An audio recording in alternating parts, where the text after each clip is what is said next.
Welcome to Relocating to Disney. It's Sunday. I just dropped my son off at his work, and now I'm heading back. We're going to be hopefully getting back to getting this rummage sale stuff sorted through that we started last weekend or so. And we've just been so busy we haven't been able to get back at it.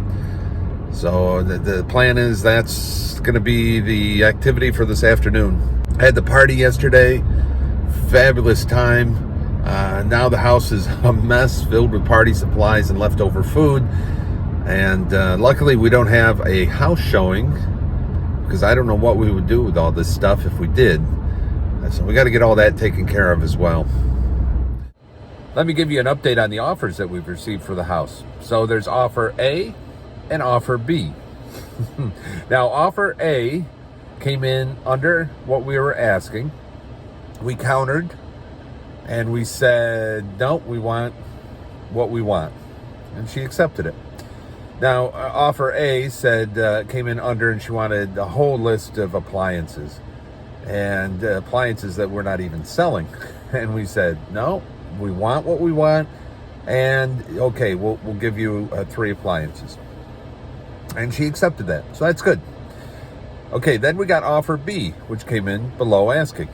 And we said, no, we want what we want. And they countered our counter and said, okay, then we'll meet you a third of the way. And it's like, no, we want what we want. So goodbye. So we do have offer A that's been accepted. Now, the difference between offer A and B, A has some contingencies on it. She has to sell her house. There's an inspection. She has to get a certain interest rate on her financing, all that junk. Offer B had no contingencies. They didn't care about an inspection. They didn't care about any of that kind of stuff. So, we can look at it and say, well, would it have been worth the couple $1,000s to avoid all those contingencies? I hope at the end of this we don't kick ourselves and say, yeah, we should have. Because with all these contingencies, option A, offer A, could back out for 100 different reasons. Also, with offer A, they do the inspection, they find something goofy that we're not expecting. It could cost us thousands of dollars to fix those things and keep the deal preserved. Now, the way it's written, they'll do the inspection, and as long as whatever the inspector finds costs less than $250, yeah, we'll get it fixed. But if it's over $250, then we can say, nope, we're not going to do it, and she can back out of the deal. So if we want the deal to be preserved, we're going to have to fix whatever it is this inspector comes up with. Either we fix it or we give her a credit. So, imagine this inspector comes up with $10,000 worth of stuff. Either we got to spend $10,000 fixing it or give her a $10,000 discount, reduce the price of the house by $10,000. So offer B didn't have any of that. And we're betting that the thousands of dollars difference between the two is going to work out in our favor, that the inspection's going to go fine, she's going to sell her house, she's going to get the financing, all this other junk is going to happen, and everything's going to be cool. So that's an update on the offers that we've received for the house. Of course, we're still marketing the house. We're still, having open houses, and people can come see it. And if a better deal comes along, according to our real estate agent, we can go back to that first offer and say, okay, this other place doesn't have this contingency or whatever. You have 24 hours to match that offer, or else we're going with the other offer.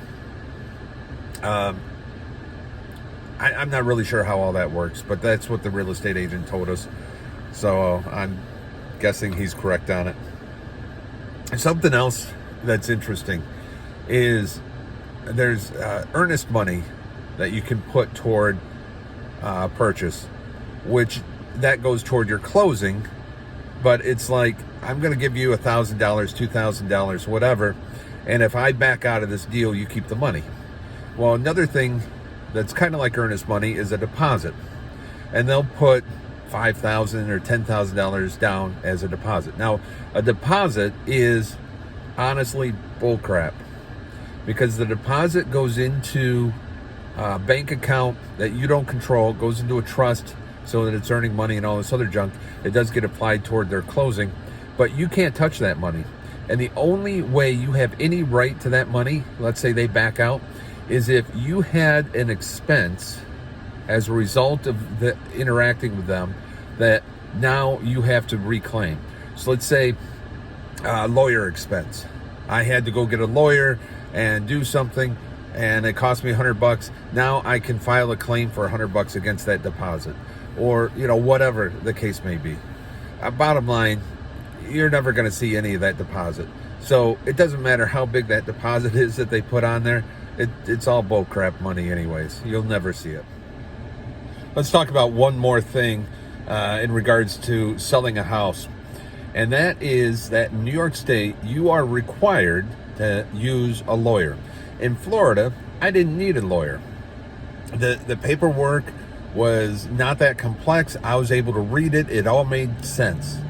Up here in New York, I'm reading through some of this paperwork, and it's just gobbledygook. It's just circles and circles of definitions of this and that and this. It just goes on and on and on, and it's insane.